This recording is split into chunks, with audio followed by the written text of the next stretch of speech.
Fala pessoal, tudo bem? Gustavo Salvati aqui, direto de Uberaba, na chácara aqui na Viraí.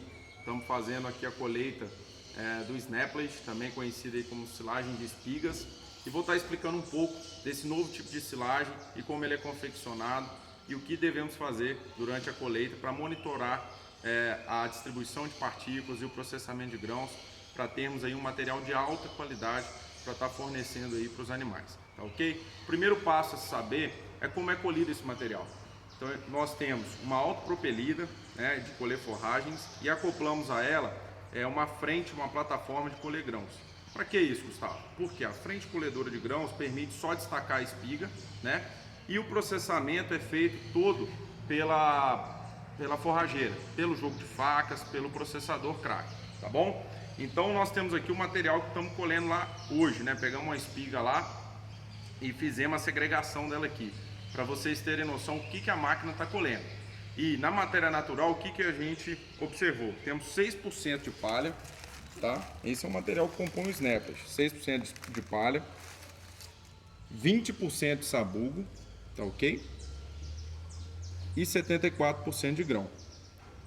E a gente fez uma estimativa juntamente com o Diego, que trabalha aqui na fazenda, da produtividade, né, dessa roça. Fizemos lá as medidas, né, contamos as linhas de milho e pesamos o material para fazer qual foi a produtividade. Então foi uma roça muito produtiva, né, a gente estimou uma produção de 19 a 20 toneladas de grãos e 25 toneladas a 26 toneladas de Snapples, né, o que está chegando no silo, né? Então de grãos nesse ponto de umidade, tá pessoal? Sem corrigir para matéria seca, tá ok? Então um material muito interessante porque a gente ganha em operacionalidade quando a gente está fazendo a silagem de espigas em relação às outras fontes de concentrado.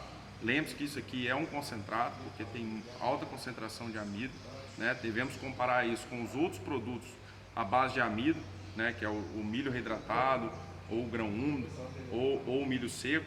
Então, quando a gente compara o Snapples, a gente tem um ganho operacional muito grande, porque fazemos duas operações na máquina, tanto a colheita e o processamento, isso agiliza demais. Tanto o grão úmido e o milho reidratado vão ter outros passos, né? O grão úmido, no caso, a gente vai colher e vai ter que ter um moinho no silo para estar moendo, e o reidratado, se você comprar ele, comprar o milho seco, para você molhar ele no silo e misturar, homogeneizar, né? Então, esse material aqui, operacionalmente, ele é bem interessante. Tem um ganho operacional muito interessante. E o que é o ponto de colheita dele, né? Então aqui vocês podem ver, a gente olha isso a campo, a linha negra, ela indica que a deposição do amido foi finalizada, né?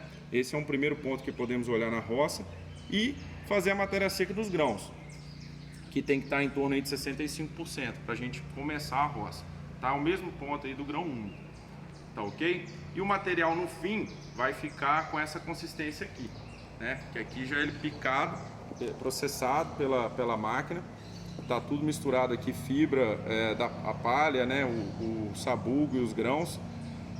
E esse material vai ficar em torno de 60% de matéria seca, né? Se foi colhido o grão com 65%. Então o que acontece é que o sabugo ele adiciona um pouco de umidade, é normal, tá ok? O que temos que fazer durante a colheita, né? Que é o que eu estou fazendo aqui durante esses 2 dias. Nós estamos monitorando de 3 a 4 vezes ao dia o processamento de grãos, para ver o quão bem está quebrado esse grão.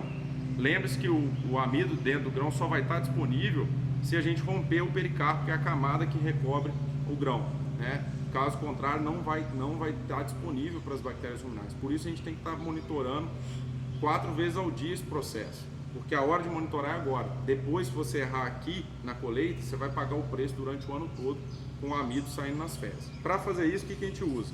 Uma bacia com água, e aqui a gente vai pôr esse material e fazer a separação hidrodinâmica, tá? A fibra vai flutuar, o grão vai afundar e a gente vai remover a fibra paulatinamente.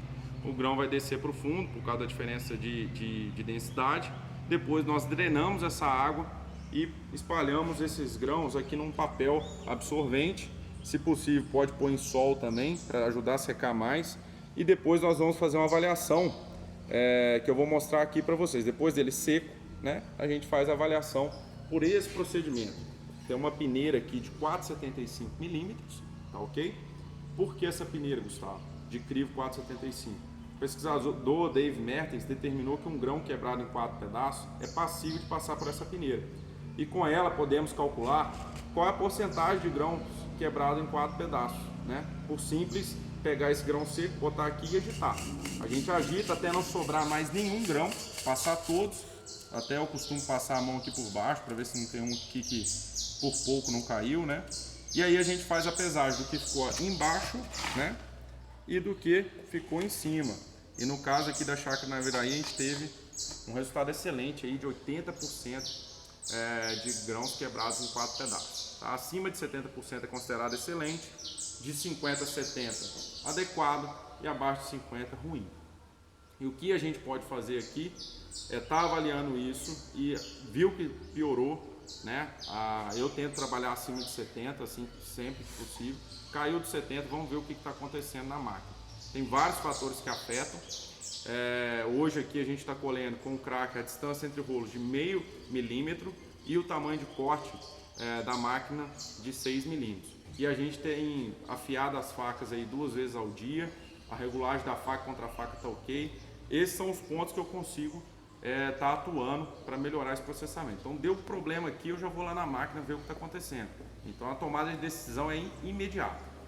E a gente aqui teve uma curiosidade, aproveitando que a gente tinha separado o grão na água, a gente também separou a fibra e secou esses 2 materiais, né? Aqui a gente tem a fibra separada, que, lembrando, né, recapitulando, palha da espiga e sabugo, é o que a gente esperaria. E aqui os grãos separados secos, né? Tudo isso aqui. A gente secou esses 2 materiais, né? E fizemos a proporção na matéria seca de cada fração. E aí o que a gente viu? Que tivemos 68,5% de grãos e 31,5% de material, porção vegetativa da planta. Poxa, Gustavo, mas você falou no início do vídeo que nós tínhamos aí 74% de grão e os 26% aí, o restante era sabugo e palha da espiga. Por que aqui deu essa diferença? Interessante também fazer essa avaliação, se você conseguir aí, porque a gente consegue identificar o quanto de contaminante, não vou dizer contaminante, mas assim, o que tá, outras partes da planta que está vindo junto com o material. O método ainda não é perfeito, a máquina ainda colhe alguma porção superior da planta, acima da espiga, caule, folha, e aqui a gente pode detectar isso, que essas impurezas ou essa fração fibrosa está maior aqui, porque veio também essas outras frações da planta, tá bom? Então é isso, para chamar bem a atenção aí que acontece e dá para você, se você tiver interesse, tá avaliando isso aí, o quanto está vindo dessas outras partes para dentro do seu Snaplet, tá? Que não vai ter problema nenhum, a gente não quer muito essa variação de 5%, de 5 unidades percentuais aí, é natural, né? Estamos aprimorando aí no processo aí de colheita, tá ok? Mas dá para a gente ter esse valor fazendo esse procedimento. Por fim, aqui nós temos o jogo de peneiras da Penn State, que consiste em 3 peneiras, a peneira de 19, de 8, de 4 milímetros e o fundo, tá ok? O procedimento de agitar aí vocês acham facilmente aí no YouTube, e eu vou discutir cada uma delas com vocês, tá? Ainda para o Snaplet, para silagem de milho a gente já tem bem definido o que tem que ficar em cada peneira. Para o Snaplet ainda não tem ainda uma recomendação geral, eu vou falar um pouco daqui ao trabalho, tá? O que eu tomo mais cuidado quando estou fazendo o Snaplet é o que? É na peneira de 19 milímetros. Mas por que, Gustavo? Porque esse tipo de fibra aqui, que é a palha da espiga, ela é mais difícil de compactar. Então eu tento trabalhar aqui em torno de 8% no máximo. No caso, esse aqui está com 7,8%. Está dentro do que a gente acredita ser bom. Porque se aumentar muito disso, vai prejudicar a compactação. E um outro ponto, que é esse tipo de fibra aqui, ele é selecionado pelo animal no coxo. Então eu não posso aumentar demais essa fibra, tá? A proporção retida nessa peneira. Aqui os animais a gente também monitorou ano passado e os valores foram bem próximos desse aí de 8%. Os animais têm ingerido muito bem, não está havendo seleção. Então esse é o número que eu tenho que trabalhar, tá? Para a peneira de 8 milímetros, vai ficar um material aqui que a gente vai ver que é uma mistura aí de grãos quebrados em 2 ou 3 pedaços e a palha da espiga um pouco mais bem cortada. Você acha um pouquinho ainda, algum pedaço de sabugo, né? E esse material aqui é 100% ingerido e ruminado. Esse aqui a gente não tem preocupação, né, muito com ele, porque ele vai ser bem ingerido pelo animal e vai ser bem compactado lá no silo. Nesse caso aqui a gente teve 33,9%. Né? Para silagem de milho a gente trabalha nessa peneira acima de 50%. E o Snapes, conforme eu falei, ainda não tem uma recomendação, mas a título de curiosidade, o que alcançamos aqui foi 33,9%.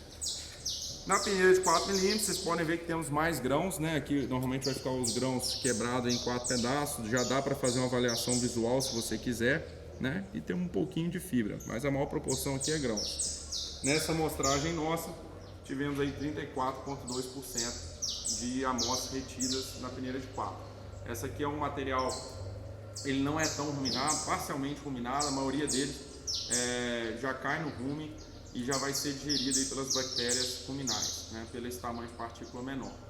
E o que tem a maior taxa de degradação no rumen é o que fica aqui na peneira, na verdade no fundo, né, não é a peneira, é o fundo, que aqui no caso ficou 24% retido. E basicamente grão e um pouquinho de fibra que foi moída, né? Esse aqui é um material que vai estar prontamente aí para ser digerido no rumen. E é isso. Tá ok, pessoal? Agradeço aí pela atenção. Mais informações, segue a gente aí pelo Tracking Feed, que é a nossa equipe aí, eu, o William, a Késia e o Ramon. Nós trabalhamos aí no ramo da pecuária de leite e corte, de ponta a ponta, desde o planejamento forrageiro, dicas de plantio e a parte de conservação de forragens ou de alimentos e também nutrição de gado de leite e gado de corte. E siga aí também o pessoal aí da Chácara Naviraí que deu essa oportunidade para nós. Obrigado pela atenção.